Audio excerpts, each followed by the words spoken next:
Bueno, antes de empezar hoy día, les quería nomás contar, como ustedes me vieron el viernes súper preocupado por los tornados. Al final hubo un tornado. Hubo un tornado entre la octava y la novena región. Y yo creo que fuimos capaces de anticipar al menos la posibilidad de que ocurrieran. Es como la primera vez, yo creo. Y presionamos bastante a la dirección meteorológica también, que entonces se obligó a tirar sus alertas. Así que estoy contento con la distracción de la semana pasada y ahora a tratar de entender cómo fue ese tornado en particular que ocurrió en Renaico, que es una zona, una ciudad que está justo, un pueblo que está justo al norte, en la parte norte de la novena región, de la Araucanía. Sí, fue en un lugar que se llama Manzanares, ¿ya? Y claro, la misma gente del pueblo no está segura que es un tornado, ¿ya?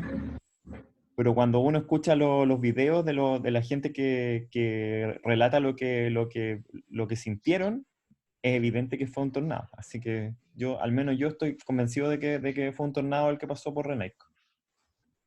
Bueno, tenemos harto que ver hoy día. Y yo me di cuenta, la semana pasada me di cuenta, en realidad no me había preocupado mucho, de que este viernes también es feriado. Entonces tenemos menos tiempo y menos días esta semana de lo que yo pensaba. Tenemos una clase menos, básicamente. Así que voy a tratar de avanzar lo más que pueda con la materia del capítulo 3, ¿ya? Que es cinemática en dos dimensiones, ¿ya? Ven mi pizarra, ¿cierto? Sí, Ok. Entonces, lo primero que uno hace en este caso, y probablemente ustedes ya lo saben porque lo han visto en el colegio, es definir un elemento matemático o una operación, o más bien un elemento en realidad, un objeto matemático, que es el vector. ¿Ya? Porque en una dimensión no necesitábamos el vector, porque básicamente si uno está en una dimensión, uno tiene, por ejemplo, el eje coordenado X, y nosotros decíamos, ok, este es el origen de nuestro sistema coordenado, y la partícula está en alguna parte, ¿cierto? Está acá, y a ese punto nosotros le llamábamos, qué sé yo, x1, ¿sí? Y la función posición de la partícula entonces era simplemente una función en una dimensión, x como función del tiempo, la velocidad es una función también de una variable, x punto en función del tiempo, y la aceleración de la partícula también uno la podía escribir así como por ejemplo, como la variación o la pendiente instantánea de la velocidad, la derivada de la velocidad con respecto al tiempo, ¿ya? Que a su vez es la segunda derivada. Y aquí esto es primera vez que lo hago, así que en notación de Newton, eso significa que uno está calculando la segunda derivada o la pendiente de la pendiente. ¿Se acuerdan? La pendiente instantánea de la pendiente instantánea de la función posición con respecto al tiempo. Y a eso uno le pone un segundo puntito a la derivada. Y entonces los puntos en realidad lo que significan son que estamos calculando la pendiente instantánea de estas funciones de la función posición, velocidad, con respecto al tiempo. Siempre el punto es una derivada con respecto al tiempo, ¿ya? Y esos puntos encima de la posición y de la velocidad, y esos segundos puntos, es la notación de Newton de las derivadas, notación de Newton. Y es curioso porque cuando uno mira los papers antiguos, cuando uno mira, por ejemplo, eh, cómo fue que Newton escribió sus leyes, está escrito así, está escrito en esta notación. Y esta notación todavía permanece. Es bien choro de que a Newton se le ocurrió, bueno, Newton inventó el cálculo, pero no solo eso, sino que la notación de Newton todavía la ocupamos, ¿ya? La manera en cómo él escribía estas cosas. Pero esto era una dimensión, ¿cierto? ¿Qué pasa si ahora en dos dimensiones, por ejemplo, yo hago que una partícula se mueva? La partícula se puede mover en cualquier dirección ahora, ¿sí? Por ejemplo, se puede mover así, Yo necesito, para determinar el movimiento de esa partícula, necesito tener al menos dos referencias, ¿cierto? Necesito una referencia en una dimensión, por ejemplo, en X, pero necesito una segunda, porque no me basta con X para saber dónde está la partícula. Yo puedo decir, ok, la partícula está en X acá, en X1, pero eso deja igual indeterminada la posición de la partícula.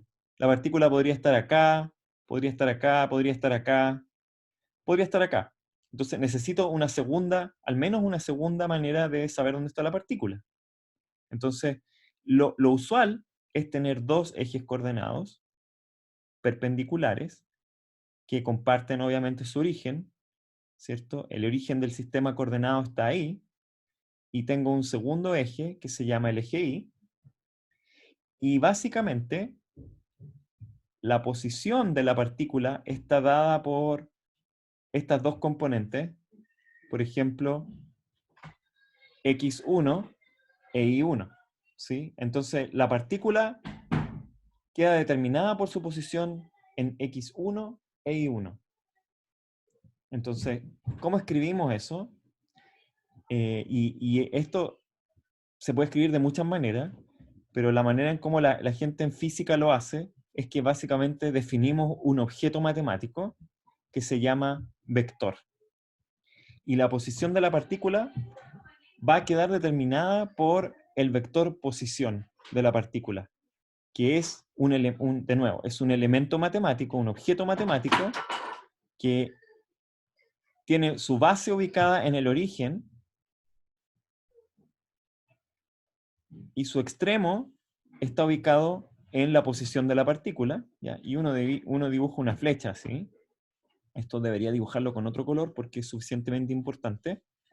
Entonces, uno dice, este objeto matemático en negro que une el origen con el punto en donde se encuentra la partícula al final es el vector posición de la partícula, ¿ya? Y entonces, en vez de hablar, por ejemplo, de x de t, uno habla de r de t, o quizás incluso uno habla de x de t, ¿ya? En donde ahora la función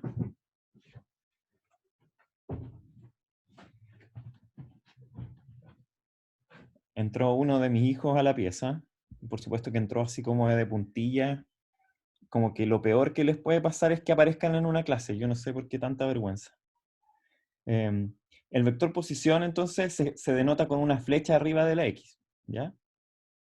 Pero obviamente este objeto matemático no puede ser simplemente la posición x o la posición y, sino que es un objeto que tiene dos componentes al menos, ¿ya? Y entonces lo que uno dice es, el vector es en realidad esta flecha que parte de acá y termina acá, y esa flecha queda determinada por la proyección del vector sobre los ejes coordenados que yo estoy considerando, ¿sí? En este caso, por ejemplo, esto es lo que se llama un sistema de coordenadas cartesianas, ¿sí? En donde los ejes son fijos, parten todos en el cero acá, y son perpendiculares entre sí. El eje X es perpendicular al eje Y, y entonces el vector posición de la partícula se va a escribir así como X flecha arriba de T, ¿sí? Déjenme escribirlo bien esto. X flecha. Así lo escribo yo en todo caso. No sé, cada quien lo puede escribir igual un poco distinto. En realidad, así se escribe en general, ¿ya? Va a ser la combinación de, de la función posición para cada una de las componentes de este vector.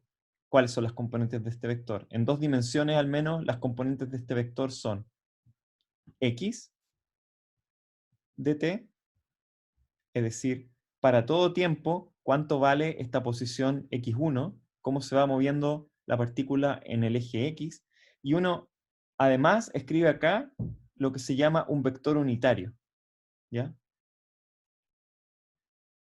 Y eso sumado con la función que denota la posición en el eje y con otro vector unitario. ¿Qué significa el vector unitario? El vector unitario son los vectores que determinan este sistema de coordenadas, ¿ya? Y tienen, como su nombre lo indica, son vectores que tienen un largo 1, esa es su magnitud, y apuntan en la dirección en donde apunta el sistema coordenado. Supongamos por un momento que... No entendí, profe, lo del vector unitario. Sí, lo voy a explicar muchas veces, así que no se preocupen. Entonces, bueno, ¿cuál es la característica?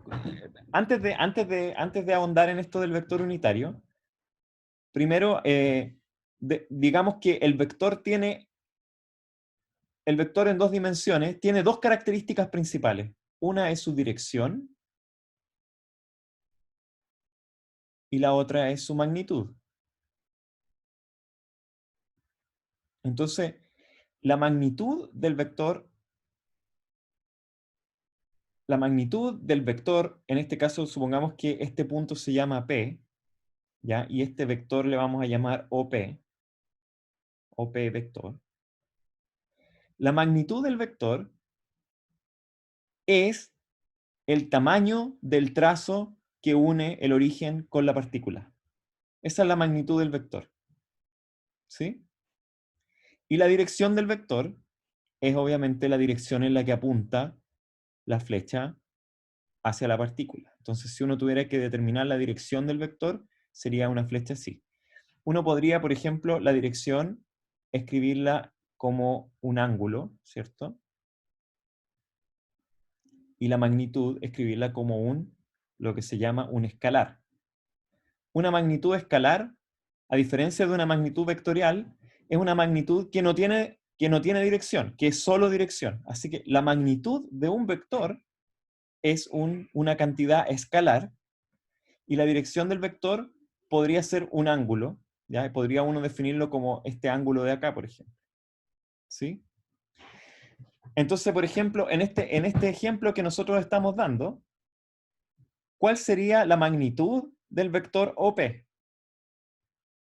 Bueno, la magnitud del vector OP es fácil de determinar porque básicamente OP y la proyección sobre X y sobre Y del vector generan un triángulo rectángulo tal que la magnitud del vector OP, que se puede escribir así como la norma, ¿cierto? La norma o el módulo del vector OP va a ser simplemente la raíz cuadrada de las proyecciones del vector en cada eje coordenado, que son X e Y. Fíjense que X e Y son cantidades escalares, son funciones, ese es un escalar y este también es un escalar. ¿Ya? Y entonces, volviendo a la pregunta del compañero, el vector unitario es simplemente un vector de magnitud 1 que apunta en la dirección que corresponde con el eje coordenado. Entonces, el eje coordenado X es este que está acá. Por lo tanto, el vector unitario es un vector que apunta en esa dirección, en la dirección del eje, y que tiene magnitud 1. ¿Sí? Entonces, yo siempre puedo definir cualquier vector. Por ejemplo, supongamos que yo tuviera que la partícula se hubiera movido acá. Se hubiera movido en esa posición Px. ¿Sí? La posición de la partícula va a estar determinada solamente en X, ¿cierto? Supongamos que yo quisiera escribir el vector Px, va a ser el valor de Px, del punto Px en X, que sería en este caso Px nomás, el valor de ese trazo, o la magnitud del trazo, por el vector unitario. Lo que quiere decir eso es que el vector Px apunta en la misma dirección que X unitario, pero tiene un valor Px. ¿Sí? Y bueno, entonces el vector i unitario es el vector ortogonal en este sistema de coordenadas, ¿ya? ¿Puede uno tener otros sistemas de coordenadas para esto mismo? Sí, porque uno podría definir cualquier otro sistema de coordenadas, ¿ya? Y de hecho vamos a definir otros sistemas de coordenadas. Entonces, yo les dije que una de las características del vector es la magnitud, pero otra podría ser el ángulo, ¿cierto? ¿Cómo se escribiría el ángulo del vector en este caso? Eh, bueno, el ángulo del vector también es fácil de reconocer a partir de la figura del triángulo, ¿cierto? Porque si uno mira acá, este de acá es el ángulo que forma el vector, ese ángulo alfa. ¿Cuánto vale ese ángulo alfa? Bueno, es fácil ver que la tangente del ángulo alfa es igual a i partido por x, ¿sí? Así que, en realidad, el ángulo alfa es arco tangente de i partido por x. ¿Ya? Y esas son las dos cantidades que se llaman la magnitud y el ángulo del vector unitario. Perdón, del vector posición. Entonces, lo que en realidad uno hace cuando uno está mirando un problema físico y uno tiene una partícula que se mueve, lo que uno dice es lo siguiente. Yo tengo mi sistema coordenado, ¿cierto? Mis vectores unitarios, por ejemplo, ahí está mi vector x unitario e y unitario. A todo esto, yo les he contado, no sé si les he contado, yo salí del colegio, en un colegio particular, bueno y todo, sí les he contado, de San Bernardo, pero la física era muy mala, muy, muy, muy, muy mala. Entonces, rápidamente, las primeras semanas de clase, llegamos a esta parte de la materia, y los auxiliares hablaban siempre de X gorro y Y gorro, o X tongo y tongo, X gorro y gorro, y hacían sus problemas y yo no entendía absolutamente nada, y lo único que escuchaba era X gorro y gorro, y yo no sabía qué lo que era X gorro e Y gorro, ¿ya? Entonces, yo en general no les digo así, pero la gente les dice así, yo les digo X unitario e Y unitario, pero la manera de simbolizar esos vectores unitarios es con un gorrito arriba, ¿ya? Así. Es como una casita. Entonces, Y unitario y X unitario. Ya, hay una historia mitológica de Bochev que yo la he escuchado, pero no me la sé bien, ¿ya? Y no se las voy a contar por lo tanto, solo se las voy a mencionar. Pero, habla de un estudiante que se volvió loco y que se creía vector unitario y que andaba por el patio y andaba todo el día así, ¿ya? Así como con un gorro. La historia es más larga y seguro que es más entretenida que lo que les estoy contando. Entonces, bueno, ¿sí? Una pregunta, cuando usted anotó arco tangente de y partido en x, ¿eso es lo mismo que tangente a la menos 1? Sí, es lo mismo. Es la Ah, ya. función inversa de la tangente, exacto. Ya. Entonces, por ejemplo, si uno parte del origen ahí y la partícula se está moviendo así, ¿cierto? En el tiempo, supongamos que en un tiempo t1 la partícula está acá, y en un tiempo t2 la partícula está acá. Entonces, la posición de la partícula en el tiempo t1 va a ser este vector que está acá, y la posición de la partícula en el tiempo t2 va a ser ese vector que está acá, ¿sí? Y entonces, ese sería, por ejemplo, xt2, y este de acá va a ser el vector xt1. No quedaron muy, muy bonitos ni muy, muy separados. Pero lo que quiero que ustedes entiendan es que uno va siguiendo al vector todo el tiempo, perdón, uno va siguiendo a la partícula con una flecha todo el tiempo, tal que la flecha tiene su base en el origen y la cabeza de la flecha o la punta de la flecha están justo donde está la partícula, ¿sí? Y todo el tiempo ese vector posición va siguiendo a la partícula. Entonces, y obviamente si yo les digo, les doy las coordenadas de ese vector posición en X y en Y, ustedes van a ubicar la partícula. Eso es todo lo que ustedes necesitan para saber dónde está. ¿Ya? Determina perfectamente la posición de la partícula, y por lo tanto en dos dimensiones lo que interesa es saber la posición vectorial de la partícula. lo que interesa es conocer esta función, que sería la función posición, si ustedes quieren, de la partícula. ¿Ya? Y por eso uno define en realidad los vectores. Ahora, en este momento uno tiene que operar con los vectores. Vamos a operar con los vectores. Y esa es la gracia de definir la posición de la partícula con un vector. Es que uno puede hacer operaciones vectoriales fácilmente, ¿ya? Y eso ayuda mucho a la tarea de entender las cosas que vamos a tener que entender. Por ejemplo, existe la suma de dos vectores. Suma de vectores. Entonces, la suma de vectores, supongamos que uno tiene un vector cualquiera, el vector A, y otro vector cualquiera, el vector B. Para sumar ambos vectores, lo que uno hace es que uno desplaza el vector A hasta la punta del vector B, de manera manteniendo la dirección del vector, la dirección original del vector A. La suma del vector A más el vector B va a ser otro vector, tal que el origen de la suma está donde mismo está el origen de A y B, pero la punta de la flecha está al final de este desplazamiento en que yo tomé A y lo puse en la punta de B, a ver hasta dónde llego. Ese vector de ahí es el vector A más B.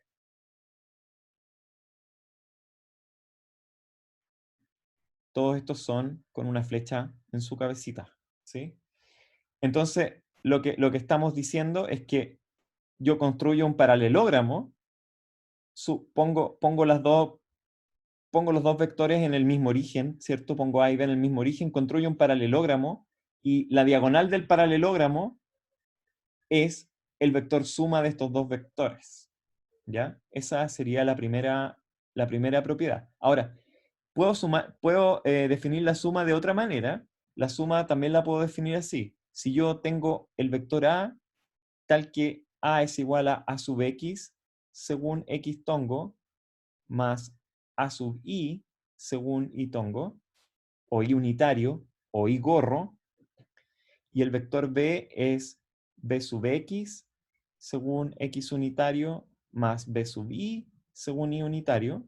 La suma de los vectores va a ser simplemente un vector C igual a más B,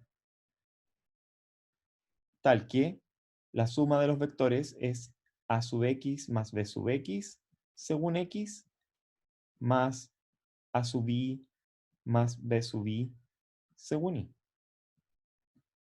¿Sí? Simplemente se suman las componentes de los vectores de esa forma. ¿Ese es el módulo? Eso es verdad. No estoy seguro que lo que estoy diciendo es verdad. Mm.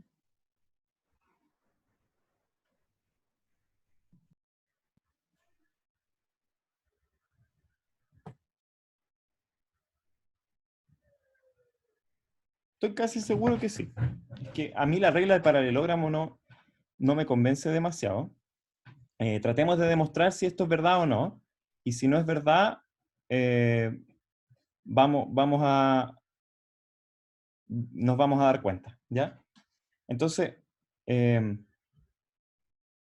nuestra regla para sumar vectores cumple con varias propiedades, ¿ya? Entonces, de partida, la regla de suma de vectores es conmutativa, ¿ya? A más B es exactamente igual que B más A, ¿sí? En este caso, nuestra regla estaría ok, estaría súper bien, porque da lo mismo si uno suma primero uno y después el otro, porque la suma de escalares, en este caso de cantidades sin dirección, es conmutativa. Así que si la suma de cantidades sin dirección es conmutativa y si la estamos sumando así, entonces la suma de vectores sería conmutativa. La segunda propiedad es que la suma de vectores también es asociativa, ¿ya? No importa qué vectores uno suma primero, el resultado es el mismo. Si uno parte sumando 2, este primero y después los otros dos, es lo mismo que sumar primero estos dos y después el tercero. Existe un vector nulo, ¿ya? Que es el vector 0, tal que cualquier vector más el vector 0 es igual al mismo vector, ¿ya? Y el vector 0 claramente es el vector 0 en X más 0 en Y. ¿Ya? ¿Cuál es la magnitud del vector 0? La magnitud del vector 0 es 0. ¿Sí? Y también existe el inverso aditivo de los vectores. Para cada vector A existe un vector menos A, tal que A más menos A es igual a 0. El inverso aditivo. ¿Cómo sería el inverso aditivo de A? Si yo tengo un vector A que es así,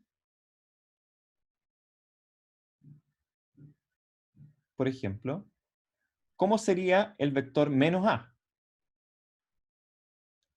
El vector menos A es un vector que tiene la misma magnitud, pero la dirección contraria. Entonces es un vector que es igual que el vector A, pero tiene la dirección contraria, menos A. ¿Qué pasa si yo sumo estos dos vectores? ¿Cómo es el paralelogramo que me resulta? ¿Cómo se supone que era la suma ocupando la regla del paralelogramo? Yo tenía que desplazar el vector A y poner el inicio del vector A en la punta del vector B. Y lo que me resultaba en la punta de acá era el valor del vector A más B, ¿cierto? ¿Cómo haríamos ese ejercicio acá? Yo tendría que pescar el vector A, ¿cierto? Y desplazarlo hacia la punta del vector menos A, ¿cierto? Entonces, y de ahí partir y ver hasta dónde llego con el vector menos A, y a dónde llego es en 0, así que efectivamente A más menos A es 0 o el origen, ¿sí? Y esta igual es una manera extraña de definir también la resta de los vectores, ¿sí? Porque ahora imaginémonos un caso cualquiera en que yo, por ejemplo, tengo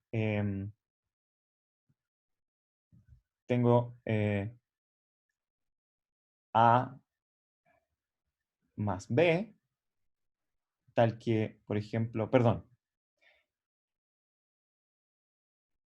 ya, supongamos que ese es A y que este de acá es B. A más B ya dijimos que era un vector así, va a ser ese vector de ahí. Ese es A más B. ¿Cómo es el vector A menos B?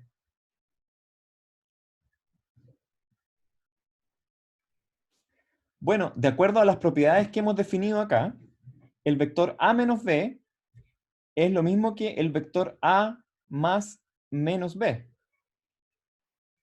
¿Sí? Entonces, ¿cómo es el vector menos B? Bueno, hagámoslo entonces acá el dibujo de A menos B. Si ese es el vector A y este es el vector B, entonces este es el vector menos B. ¿Sí? Y ocupando la misma regla del paralelogramo, entonces A menos B es un vector que apunta así. ¿Sí?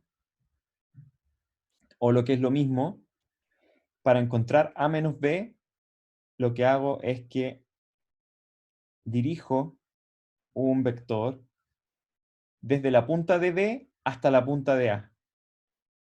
Ese vector de ahí, ese vector de ahí es A menos B. ¿Sí?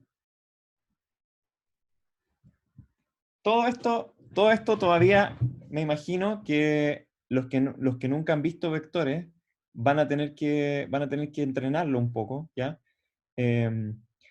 Ya, yo les había dado esa definición de la suma y queremos ver si es que es verdad esa definición de la suma, ¿ya? Yo quiero ver si es verdad la definición de la suma. Entonces, ¿cómo podríamos probar la definición de la suma? Supongamos que los vectores son perpendiculares, el vector A con el B. Si el vector A y B son perpendiculares, ¿ya? La suma, el vector suma, va a ser ese vector de ahí. Y nosotros sabemos que si los vectores A y B son perpendiculares, entonces la magnitud de la suma tiene que ser igual a la raíz cuadrada de la magnitud de A al cuadrado más la raíz cuadrada de la magnitud de B al cuadrado. ¿Sí? Porque forman un triángulo rectángulo. Así que como la magnitud de A es el largo de este trazo y la magnitud de B es el largo de este trazo, entonces esto de acá es un cateto, eso de acá también es un cateto, y al cuadrado, uno y el otro, nos va a dar la magnitud del vector resultante A más B. De acuerdo a nuestra regla del paralelogramo, ¿cierto? Ese vector es la suma de los otros dos vectores. Ahora, ¿será que también va a ser verdad con nuestra fórmula? No estoy seguro si lo quiero demostrar ahora o no.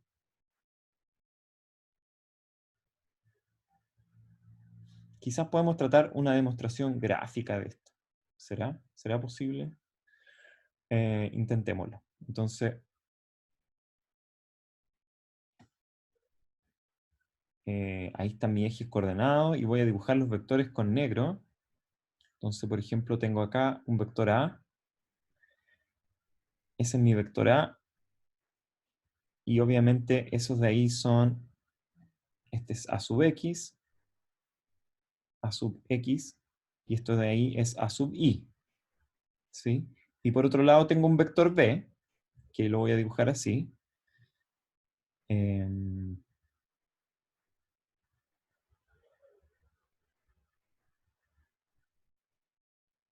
Ese es el vector B. Esto de acá es B sub I. Y este de acá va a ser así como un poquito más grande que A sub X, va a ser B sub X.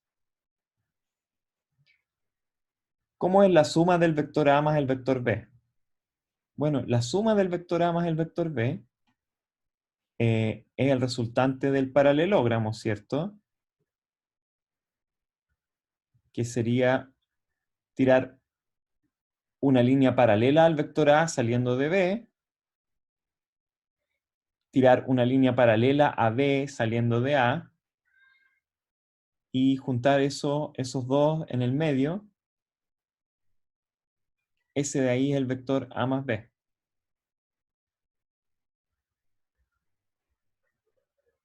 Ya que la podríamos llamar C. La pregunta es si C sub X y C sub Y, ¿es verdad que C sub X es igual a sub X más B sub X? Y que C sub I es igual a sub I más B sub I.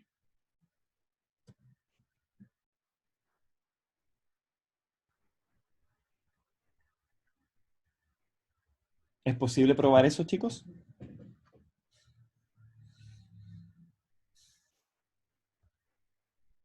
Profe, Sí. o sea, eh, es que el vector unitario, el X tongo, por ejemplo, se puede escribir 1 más 0. ¿Sí? Y ahí pondera 1 más 0 y da 1. Y el vector y unitario se puede ponderar 0 más 1. Ujú. Entonces, ahí creo que se queda demostrado que que sí, efectivamente es eso. Ya, o sea, uno podría simplemente escribir así nomás. A igual a sub X más B sub I, perdón, A sub I según I, y B es igual a B sub X según X más B sub I según I.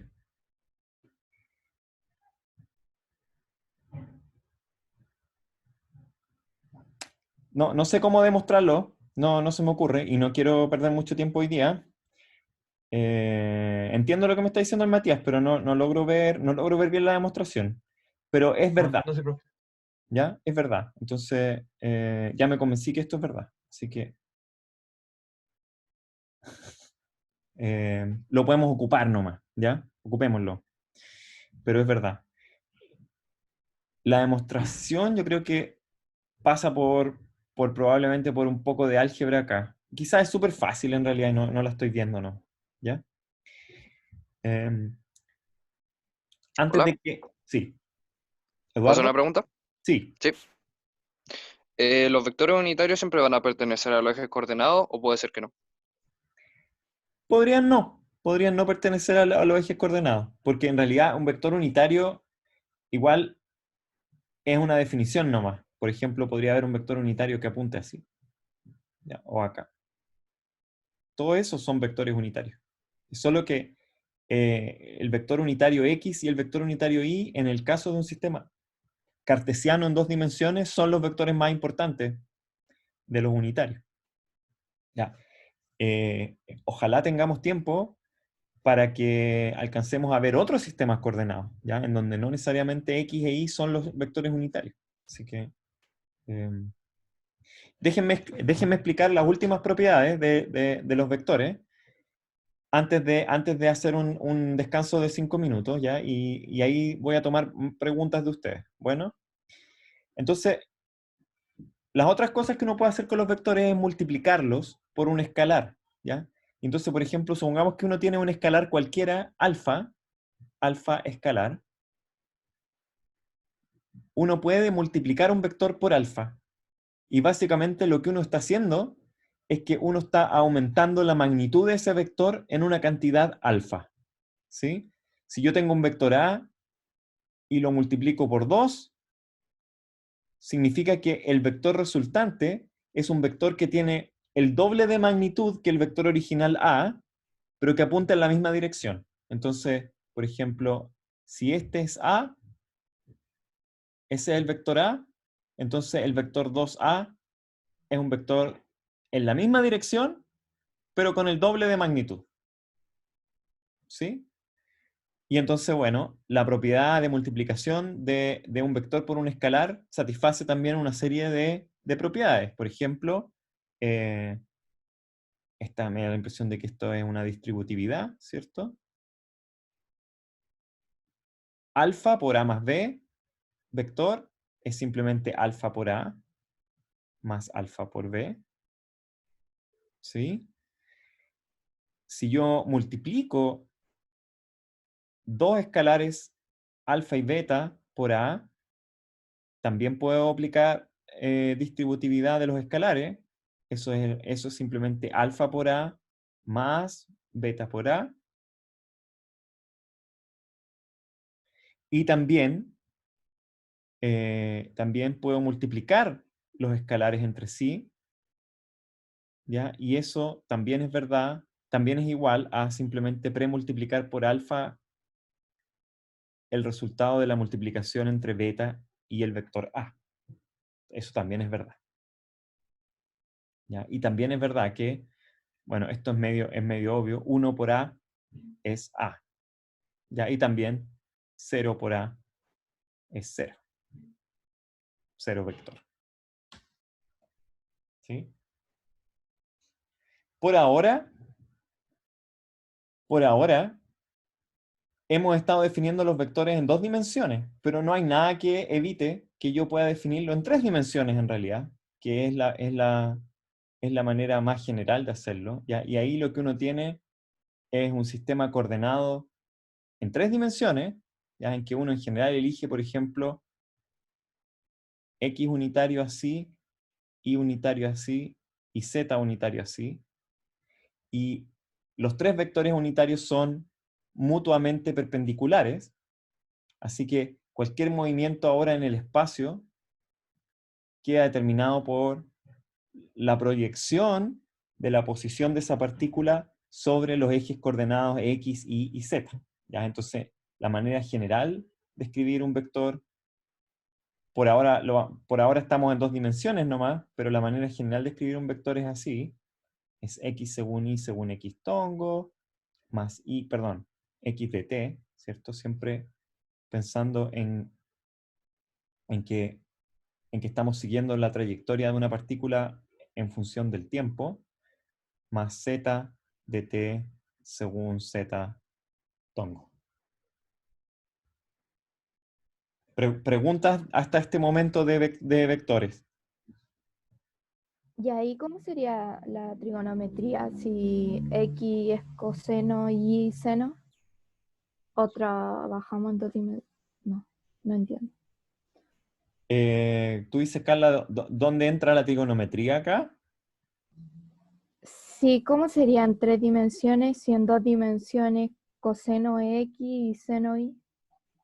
Ah, es súper enredado, pues, Carla. Es súper enredado. Entonces, porque hay más de un ángulo, de hecho, ¿ya? Porque preguntaste nomás, pero esto no lo vamos a ver, yo creo, en este curso, pero uno puede tener, por ejemplo, en 3 dimensiones uno tiene así, uno tiene X e Y, y uno tiene la partícula que está ubicada en cualquier parte de acá, ¿cierto? Entonces, por ejemplo, la partícula tiene una proyección sobre el plano XY, ¿ya? Y la proyección sobre el plano XY forma un ángulo, ¿ya? Ese ángulo la gente le llama el ángulo azimutal, pero ese es el ángulo que forma la partícula o la proyección de la partícula si uno lo mira desde arriba, ¿sí? Pero si uno lo mira del lado, hay otro ángulo, po, que es este ángulo de acá. Ese ángulo de ahí, la gente le pone otro nombre, teta, y esa es la elevación. Entonces, en realidad, hay dos ángulos posibles, porque para una elevación dada, la partícula podría estar en cualquier parte de ese cono, ¿cierto? Y lo que va a cambiar es el ángulo azimutal, mientras que si uno está en un azimut fijo, yo podría estar en cualquier parte de esta línea y lo que va a cambiar es el ángulo de elevación. Entonces, uno va elevándose. Así que, sí, en 3 dimensiones, la trigonometría se vuelve bastante más fea, ¿ya? Y no la vamos a ver por ahora, Carla.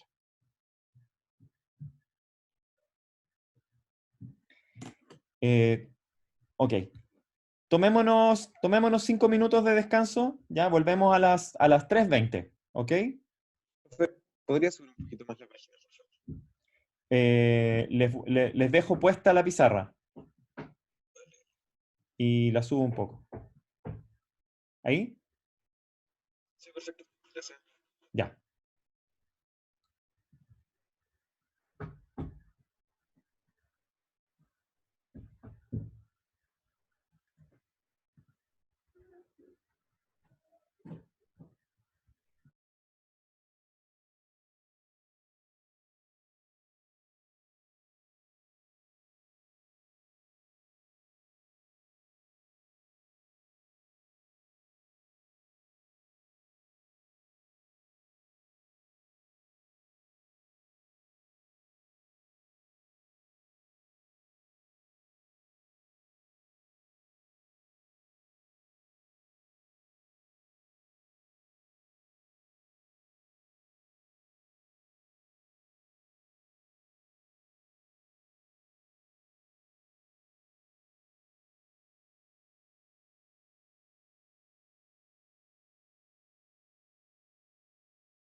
Weón.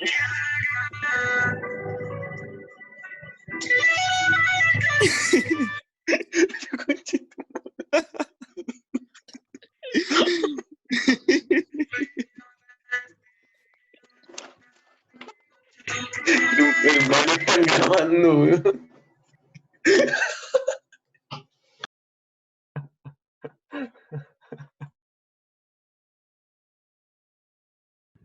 Yo cacho que da los 5 minutos para después cuando tenga el video y lo suba, ver lo que hacemos. La cagó. Un experimento social los 15 minutos. Ponle de nuevo, ponle de nuevo. No puede dejar el anotar puesto. En realidad está ahí escuchando todo así. Pongan la canción de nuevo, por favor. Pónganse el temazo. Po. Temón.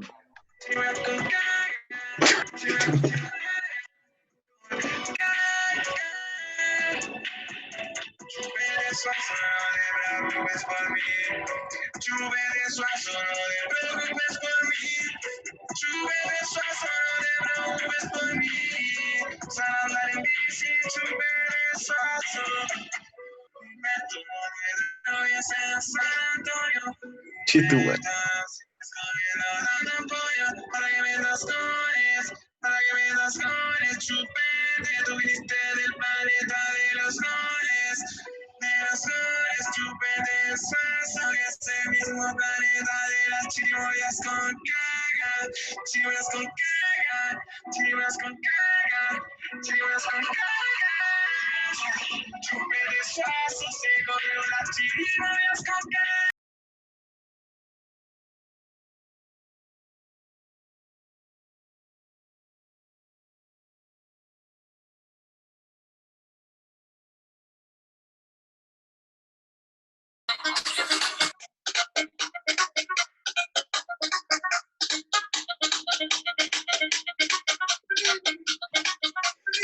Qué chucha.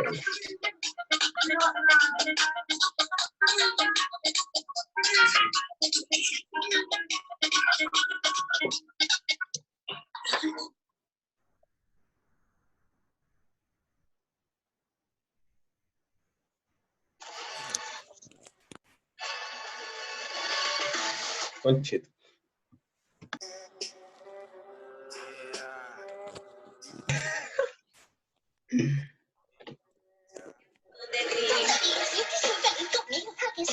Claro, quiero, pero no mates a nadie, por favor. Dígame que no soy tan mala. Lea como una fiera, ey, pero le huele a pesquera, ey, perra culiando no finge.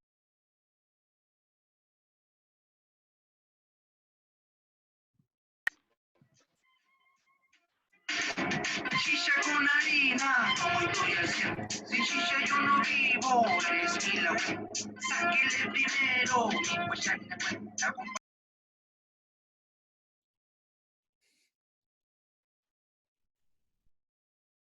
Misterio es lo más grande, choche, chupa el pico, maricón culiao, toma, conche tu madre, chancho culiao, chancho culiao, chancho culiao, chancho culiao, cerdo, muérete, cerdo culiao.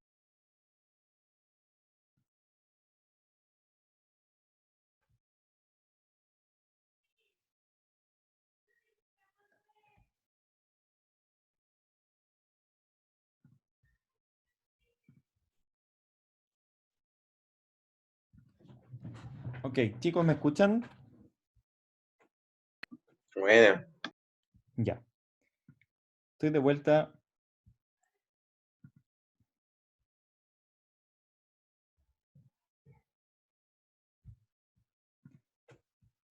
Ok.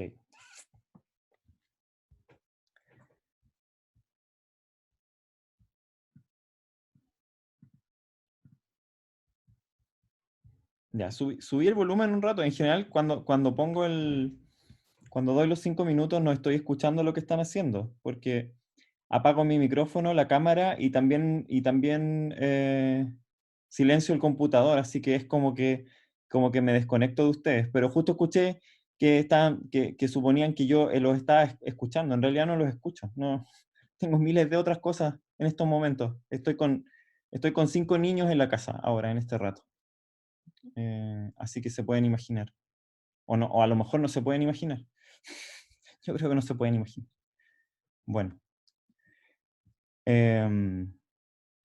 Ok, entonces, sigamos con los vectores. Ya, aparte de estas operaciones sencillas que uno puede hacer, que son la suma, la resta, la multiplicación por un escalar, también hay un par de operaciones que son importantes en los vectores, y la verdad es que vamos a introducir una por ahora, ¿ya? Una propiedad.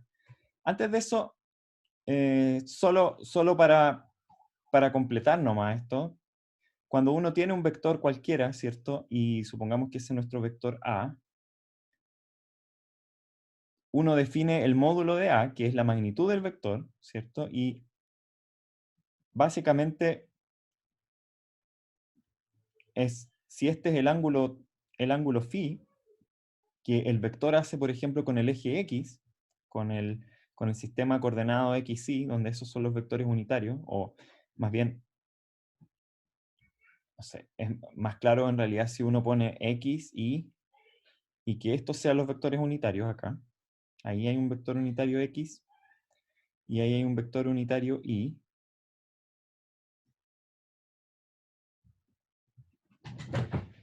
Entonces,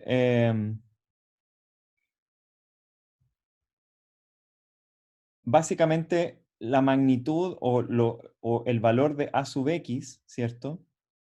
Si uno escribe A de esta forma, si uno escribe A como A sub X según X unitario, más A sub Y según Y unitario, uno puede encontrar el valor de A sub X en base a la magnitud del vector A y del ángulo phi, y es simplemente así nomás. Es un poco lo que preguntaba, o lo que estaba comentando Carla. A sub X es el módulo de A por el coseno de phi, según X, y A sub Y es el módulo de A por el seno de phi, según Y. ¿Sí? Y bueno, es súper claro que uno puede calcular la magnitud del vector A también como la raíz cuadrada de A sub X cuadrado más A sub Y cuadrado, ¿cierto?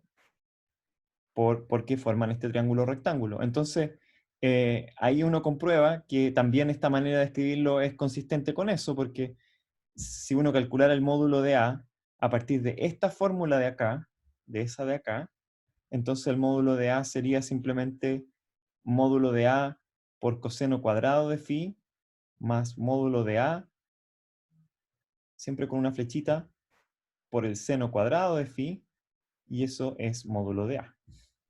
Así que... ¿Profe? Sí. Tengo una consulta. En la parte de que la magnitud del coseno de phi con X tongo, se supone que no, el seno era el que estaba relacionado con la coordenada X, ¿o no? No, es el coseno, porque, o sea, esto de acá, si uno toma la proyección acá, eso de ahí es A sub X, ¿cierto? Y la proyección de acá es A sub Y. Entonces, por definición, el coseno de phi es A sub X dividido por la hipotenusa, que sería la magnitud del vector A. Así que eso te da la forma de que en realidad A sub X es módulo de A por el coseno de phi. ¿Se ve o no? Gracias. Sí, no sé si entendí. Profe, Sí. no entiendo para qué sirve el X tongo y el Y tongo. ¿Para qué sirve el X tongo y el Y tongo? ¿O qué son en la ecuación? No sé qué son. Ok. Porque, por ejemplo, abajo ya no los escribió más. Es que no lo escribí. Porque miren, voy a mostrarle con rojo donde estoy escribiendo vectores y con azul donde estoy escribiendo escalares. Esto de acá es una ecuación vectorial. Esto de acá es una ecuación vectorial. Pero esta de acá es un escalar. Y este de acá es un escalar. Y este de acá es un escalar. ¿Se ve, Marco, o no? Sí. Entonces, ¿por qué no escribí más el X tongo? Porque el X tongo y el Y tongo aparecen siempre que yo tenga un vector. Pero la magnitud del vector, ¿qué es lo que es? ¿Es un vector? ¿Cómo? Marco, La te magnitud. pregunto a ti, Marco. ¿La ¿Qué es magnitud de qué? qué es la magnitud del vector A? ¿Qué objeto matemático es? Es o sea, escalar. Es un escalar. Eso sí. Entonces, como es un escalar, no tiene dirección. Y por lo tanto no necesita tener vectores unitarios. Es un número nomás. Ya ¿Sí? sí entiendo. Entonces pero A sí que tiene dirección y sí que necesita siempre tener vectores unitarios. Siempre tiene que tener algún vector. ¿Ya? Ujú. Sí. Ok. Alguien me preguntó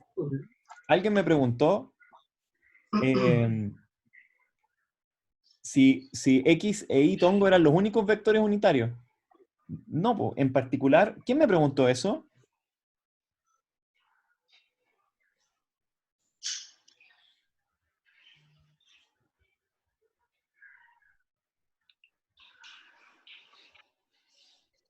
Ya no se quiere identificar.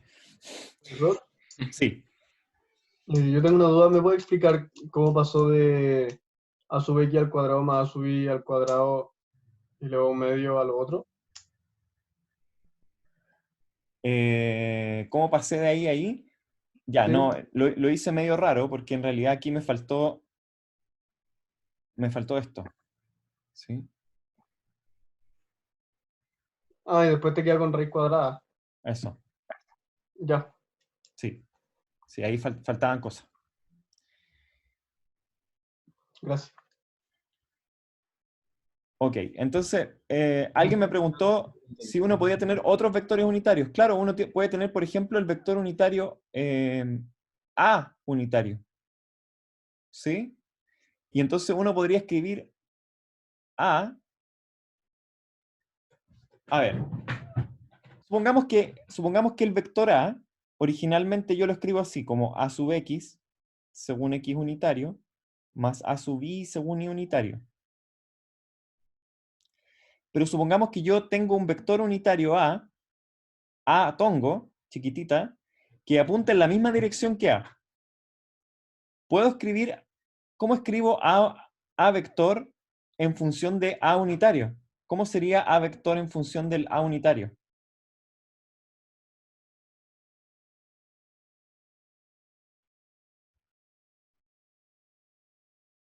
A unitario por el módulo de A. Exacto.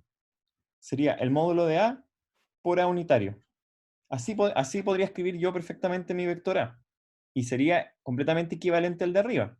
Entonces, la pregunta es, ¿cuánto vale el módulo de A? Bueno, el módulo de A ya lo hemos dicho, ¿cierto? El módulo de A es simplemente la raíz cuadrada de A sub X cuadrado más A sub Y cuadrado. Eso es el módulo de A. ¿Sí? ¿Cuánto vale A unitario? En función de X unitario y de Y unitario. ¿Podemos escribir A unitario en función de esos otros dos vectores unitarios?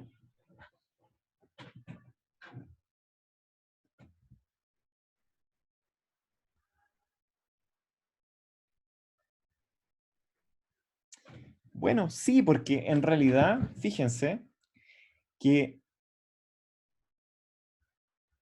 A vector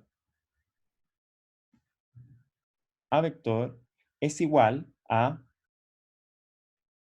el módulo de A por A unitario, ¿cierto? ¿Cómo haría yo para tener A unitario si tengo A? Bueno, me bastaría con dividir A vector por el módulo de A. Si yo divido, que sería como multiplicar por un escalar que valga 1 sobre módulo de A, eso está permitido, ¿cierto? Este vector, A vector dividido por el módulo de A, tiene módulo 1 y tiene una dirección que apunta en la dirección de A. Así que este de acá es A unitario. ¿Sí? Y entonces yo podría escribir A unitario como A, es decir, A sub X según X unitario más A sub Y según Y unitario dividido por el módulo de A, dividido por A sub X cuadrado más a sub i cuadrado a la 1/2. Así que el vector unitario A es un vector tal que esas son sus dos componentes. A unitario es igual a sub x partido por a sub x cuadrado más a sub i cuadrado a la 1/2 según x unitario más a sub i partido por a sub x cuadrado más a sub i cuadrado a la 1/2 según i unitario. Suena raro, pero este vector A tongo, es un vector que tiene magnitud 1, porque cuando fuéramos a calcularle la magnitud, piensen lo que pasaría. La magnitud de A unitario sería esto al cuadrado, que haría a sub x cuadrado partido por ax cuadrado más ay cuadrado, más esto al cuadrado, a sub i cuadrado, quedaría la raíz de 1.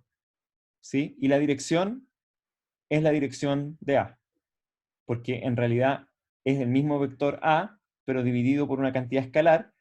La división por la cantidad escalar es lo mismo que multiplicarlo por el inverso multiplicativo, y por lo tanto lo único que hace es cambiar nomás el largo del vector, pero no altera la dirección. Así que este es A unitario. ¿Sí? Supongamos que A no tuviera componente en y, fuera solamente componente en x, A sub i sería 0, ¿sí? Y por lo tanto A unitario sería igual a sub x dividido por A sub x. O sea, A unitario sería igual a x tongo. Si es que no hubiera componente en y, lo cual es súper razonable. Ya hay lo mismo para el otro lado. ¿Se entiende o no?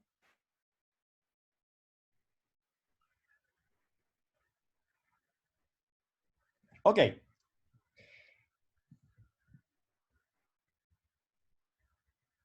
Entonces, yo les dije que también hay otra cosa que uno puede hacer con los vectores, y son dos en realidad, que uno puede multiplicar vectores, ¿ya? Y hay dos tipos de multiplicación de vectores. Uno se llama el producto escalar,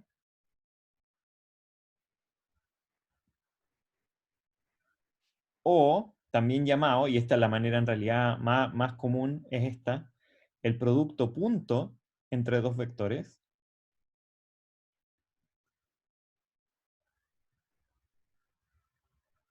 Y hay un segundo producto que se llama el producto vectorial.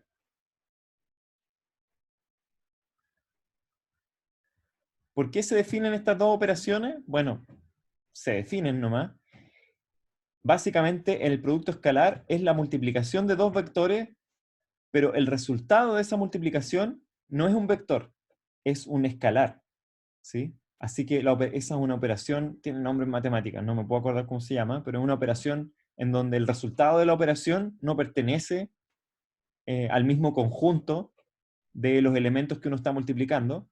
En cambio, el producto vectorial sí da como resultado un vector entre dos vectores, ¿ya? Así que por ahora vamos a diferir este producto vectorial hasta un capítulo posterior del curso, ya hasta probablemente el capítulo 6 o 7.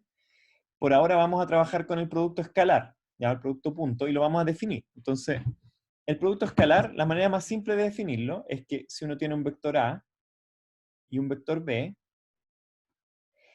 el producto punto o producto escalar entre dos vectores es un escalar que tiene una magnitud dada por el módulo del vector A o la magnitud del vector A por la magnitud del vector B por el coseno del ángulo que forman ambos vectores. Entonces, si uno tiene que ese es el vector B y este es el vector A, esos dos vectores tienen forman un ángulo entre sí, ese ángulo gamma.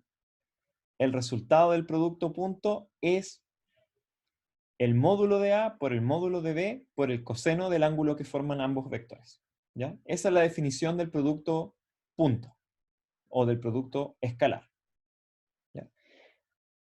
Hay otra manera de definir el producto punto, que es la siguiente. Supongamos que yo escribo, y a mí no sé por qué me va mejor con esta definición así.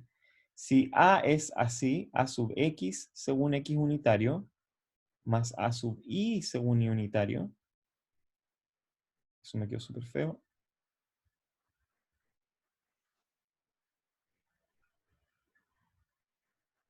Y B vector es B sub X según X unitario, más B sub Y según Y unitario.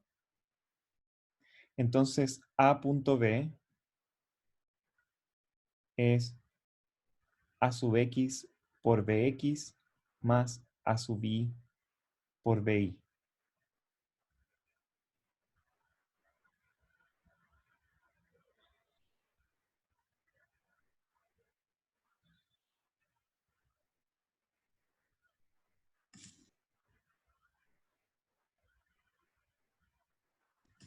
Habría que mantener los X tongos y los Y tongos, ¿no? No, porque igual como les estaba contando, cuando uno hace el producto punto, uno tiene dos vectores, pero el resultado es un escalar, ¿sí? Entonces, como el resultado es un escalar, ya aquí me falta una cosa, me falta esto. Como el resultado es un escalar, entonces desaparece los X tongos, desaparecen los vectores, esto es un número nomás, ¿ya? Y bueno, se satisfacen ciertas propiedades también del producto escalar. Entonces, por ejemplo, X unitario, punto X unitario, es 1, ¿sí? ¿Por qué? Bueno, uno lo puede ver, ¿cierto? Si uno tiene un vector unitario X, el vector unitario por X, por definición, tiene magnitud 1, ¿ya? Y si yo le hago producto punto a un vector que es igual, esos dos vectores iguales tienen un ángulo 0 entre ellos, el coseno de 0 es 1, la magnitud de cada uno es 1, así que X punto, o sea, X unitario punto X unitario es 1, y en realidad cualquier vector unitario punto sí mismo es 1, ¿sí? Otras cosas importantes es que el producto escalar o el producto punto es conmutativo, En ¿sí? el producto punto entre A y B no le faltó el ángulo. O no entendí. En este de acá, no. No falta nada. Ya después lo vamos a demostrarlo, pero no falta nada ahí. Ya.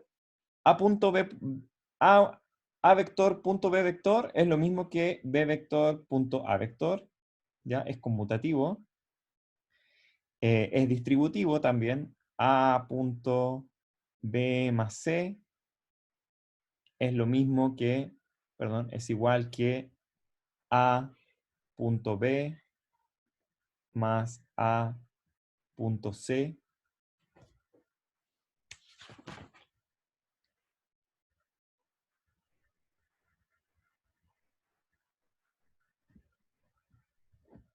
Y bueno, entonces uno podría, por ejemplo, escribir esto así. Podríamos escribirlo así en detalle, ¿sí? Podríamos escribir... soy bien tonto, que aquí en realidad esto no es así, esto era así. No sé por qué me bajó una inseguridad. Supongamos que tengo el vector A, y el vector A es A sub X según X más B sub X, perdón, más A sub Y según Y. Y el vector B es B sub X según X más B sub Y según Y. ¿Ya? Uno puede hacer simplemente A punto B unitario. Y uno podría tratar de expandir esto así, por ejemplo. Hacerlo así. A sub X según X unitario más B sub... Perdón. A sub X según X unitario más A sub Y según Y unitario punto este otro de acá. B sub X según X unitario más B sub Y según I unitario. Y como es distributivo todo esto, y recuerden que estos de aquí son vectores, ¿ya? A sub x por x gorro es un vector. Es un vector que apunta en la misma dirección que x gorro, pero que tiene magnitud a sub x. Y ahí este es un vector que apunta en la misma dirección que y gorro, pero que tiene magnitud a sub i. Así que aquí podemos aplicar la distributividad y vamos a tener lo siguiente. Vamos a tener, por ejemplo, a sub x por b sub x por x gorro punto x gorro más a sub i por b sub x por y gorro punto x gorro más a sub x por b sub i por x gorro punto y gorro más, me falta un término, ¿cierto? A sub i por b sub i por y gorro punto y gorro. Ya sabemos ya que x gorro punto x gorro es 1, ¿cierto? Lo demostramos arriba. Y que y gorro punto y gorro es 1. ¿Cuánto vale y gorro punto x gorro? ¿Zeta gorro? ¿Cuánto? ¿Zeta gorro? Z gorro, Javiera. Sí. Veamos. 1,45. 1.45. Menos de 45. Seno de 45. Veamos. X gorro e y gorro. ¿Cierto? Y queremos saber cuánto vale y gorro punto x gorro. Vale la magnitud de y gorro, 1, ¿cierto? Por la magnitud de x gorro, 1, porque es un vector unitario, por el coseno del ángulo que forman. ¿Qué ángulos forman y gorro y x gorro? 90. ¿Cuánto vale el coseno de 90? 0. 0. 0. Así que en realidad el producto punto entre estos dos vectores es 0. Y por lo tanto esto es 0. Esto también es 0. Y el resultado de A punto B es simplemente AX por BX más AI por BI. Que es lo mismo que habíamos escrito acá arriba. ¿Sí? Eso de acá. Es decir, el resultado del producto punto entre dos vectores es simplemente la suma de la multiplicación de las proyecciones sobre cada uno de los ejes coordenados. Y otro resultado interesante que acabamos de encontrar es que en realidad el producto punto de dos vectores perpendiculares cualquiera es siempre 0. ¿Ya? ¿Y por qué siempre es 0? Porque en realidad no importa cuál sea la magnitud de los vectores, ¿cierto? Si los vectores son perpendiculares, si yo tengo dos vectores perpendiculares, por ejemplo, ¿cómo podría yo escribir dos vectores perpendiculares? El vector perpendicular A podría ser módulo de A según X gorro, y el vector B perpendicular al vector A podría ser módulo de B por Y gorro. ¿Sí? ¿Cuál va a ser el producto punto entre esos dos vectores? Bueno, el producto punto entre esos dos vectores va a ser módulo de A por módulo de B por X punto Y, X gorro punto Y gorro, que ya sabemos que son 0. ¿Cierto? O eso es simplemente el coseno del ángulo que forman X gorro e Y gorro. El coseno de ese ángulo, o ese ángulo es 90 grados o pi medios, así que el coseno de pi medios es 0, y por lo tanto todo esto es 0.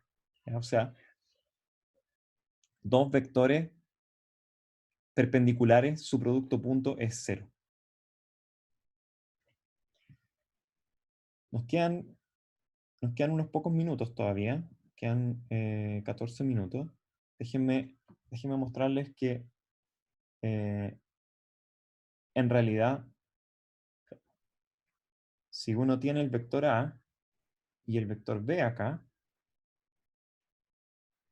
el producto punto de los dos vectores es siempre la proyección de este vector sobre este vector de acá. ¿Sí? Porque, bueno, este de acá es el ángulo gamma, por ejemplo, entre los dos vectores. Esta cantidad de acá es el módulo de A por el coseno de gamma, ¿sí?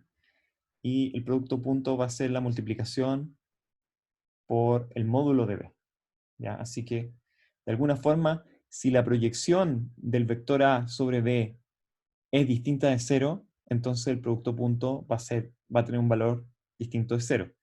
Mientras más grande sea la proyección de A sobre B, mayor va a ser el producto punto. Si el vector A es perpendicular al vector B, la proyección de A sobre B es 0 y el producto punto es 0. ¿Ok?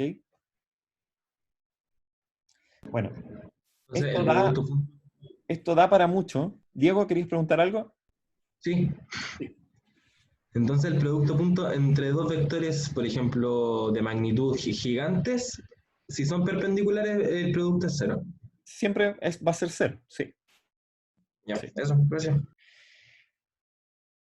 Ahora, ¿a dónde aparece el producto punto? Ojo, no confundir este punto de acá con nuestro punto de antes, ¿cierto? Que poníamos un punto acá arriba de la X.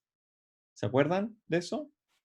Ya, nada que ver. Ese punto, el punto arriba de la X es una derivada, ¿sí? Un límite.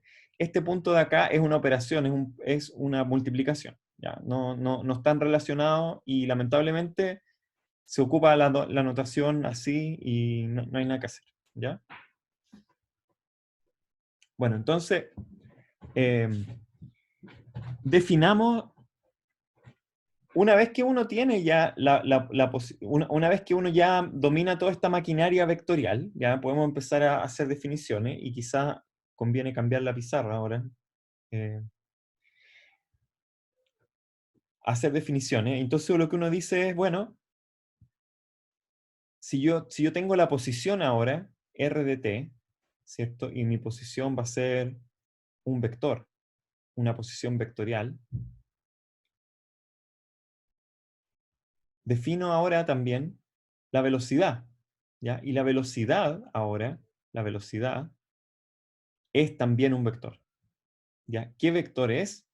Bueno, la velocidad es la derivada con respecto al tiempo de la posición de mi partícula, ¿ya? ¿Qué significa esto? Bueno, el famoso límite, ¿cierto? Entonces, lo que significa es que la velocidad como vector es igual al límite cuando delta t tiende a 0 de la posición en un tiempo t más delta t como vector ahora, menos la posición en un tiempo t como vector dividido por delta t. Si estoy tomando este límite, ¿qué es lo que es la posición? ¿Qué es lo que es la velocidad entonces? ¿Es un escalar? ¿Es un vector? ¿Qué es lo que es?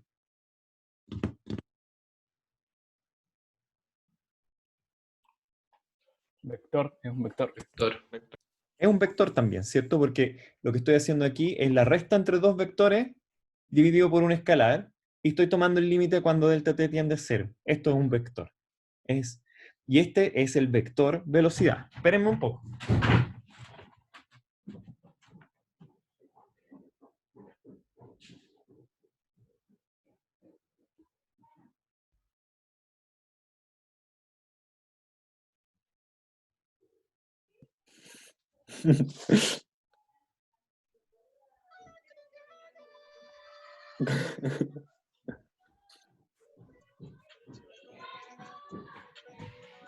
Oh, F, weón. Volví. Bueno.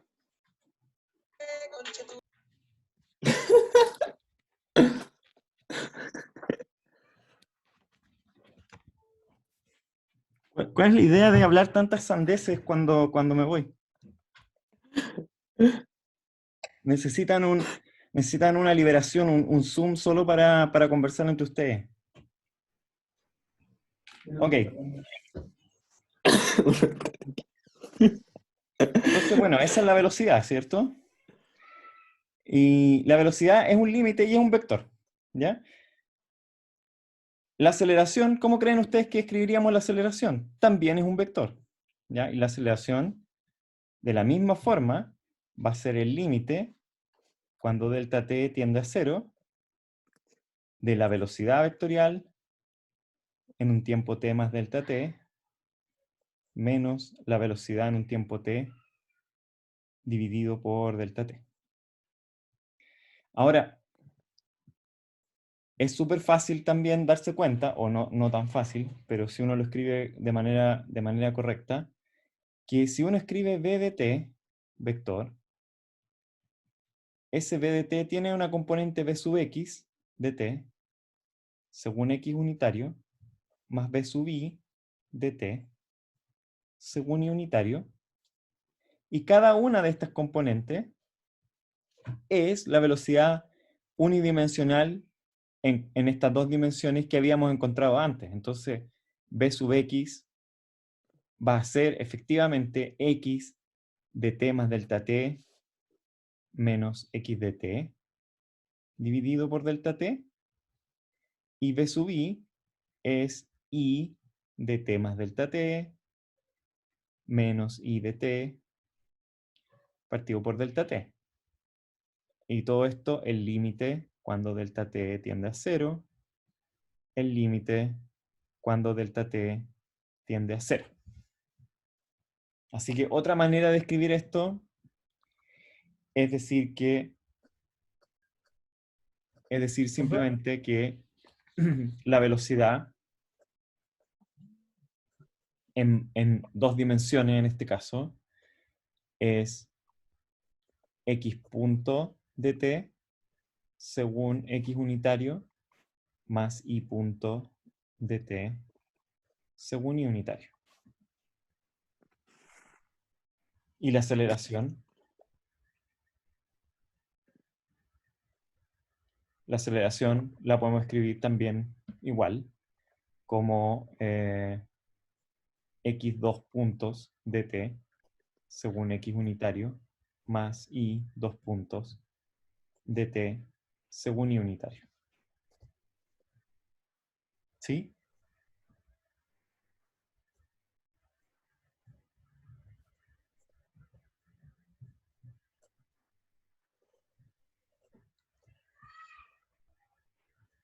Ya, me quedan 5 minutos, no alcancé a llegar a donde quería llegar.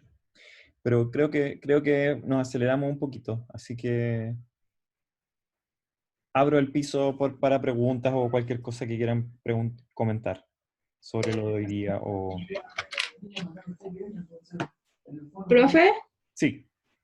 ¿qué vio antes como de esto que se me cortó el internet? ¿Antes de la clase de hoy o antes de...? No, de esta parte de los límites. Llegué cuando estaba en la ecuación de R de t, ahí.